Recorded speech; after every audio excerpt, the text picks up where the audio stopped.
1 Korintiërs 7. Maar vanweë die hoerery moet elke man sy eie vrou hê, en elke vrou moet haar eie man hê. Die vrou het nie mag oor haar eie liggaam nie, maar die man. Net so ook het die man nie mag oor sy eie liggaam nie, maar die vrou.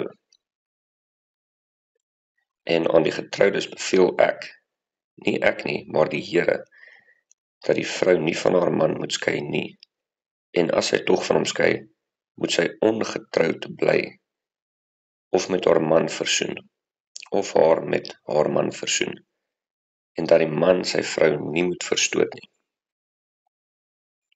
Julle is duur gekoop, moenie slawe van mense word nie. En ek wil hê dat julle onbesorg moet wees. Die ongetroude is besorg oor die dinge van die Here, hoe hy die Here sal behaag. Maar die getroude is besorg oor die dinge van die wêreld, hoe hy die vrou sal behaag. Ek sê dit tot julle eie voordeel, nie om julle van jul vryheid te beroof nie, maar met die oog op 'n welgevoeglike en onafgebroke toewyding aan die Here.